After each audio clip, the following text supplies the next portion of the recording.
First of all, congratulations on this incredible show. I've enjoyed it from the very beginning, and I'm sad but also excited to see how it all comes to an end.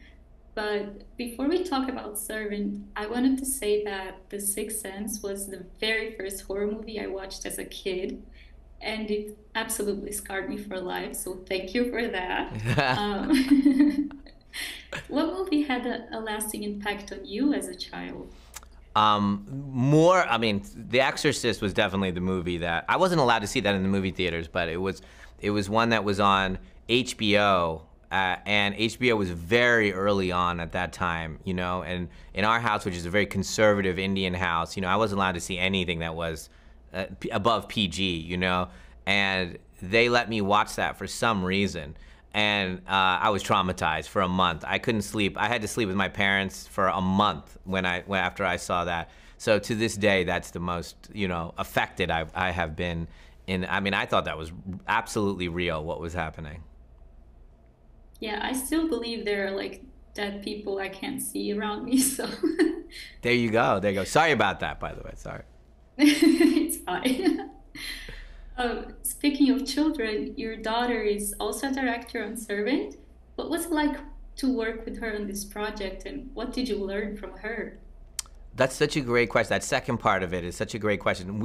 In our house, it's kind of like 24 hours a day a TED Talk. That's if they were here, my kids would say, and even my wife would say, it's just a TED Talk all day long. I'm like, this is what the meaning of color is, and this is what the meaning of posture is, and this is what sleep means, and And so we're constantly talking about art and its relationship to the world and ourselves and our understanding of ourselves and what it is that causes us to not hear our own voice. So she's been indoctrinated in this since she's been a child about that. And I've been very open about the journey that I've been on and how I've been able to, when I feel good, when I'm feeling connected to my stuff. And so she's grown into this, and she's just an amazing person, super, accomplished in every way, very poised woman.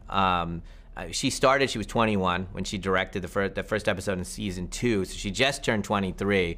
Now she's the most experienced director on Servant. So she did 6 episodes. She wrote, I think, 11 of them.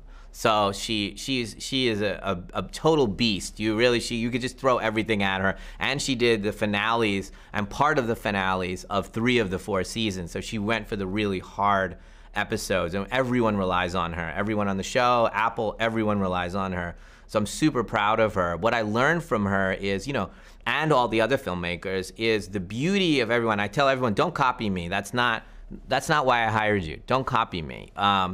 In fact, it's the opposite. I picked you for your voice, your particular accent, and with Ishana in particular, she has a lot of overlap with me, but she's very different. She's very different. She leans towards fantasy a little bit, more like Guillermo. She has that feeling. She likes production design and complications of textures and things in a way that I don't, like more like Wes Anderson. Like those are her. She's closer to those guys than really, in her tastes in that way. And she has a very strong female perspective on how she directs and where she's coming from when she's speaking to the actors. So all of this kind of beauty that I don't have those muscles. And so I'm learning from her and from the other filmmakers, hey, this, when you can see with those eyes, this is what you see. That's amazing. And I sense some Hitchcockian vibes on the show. Yes. Where did you get the inspiration for Servant, especially for this last season?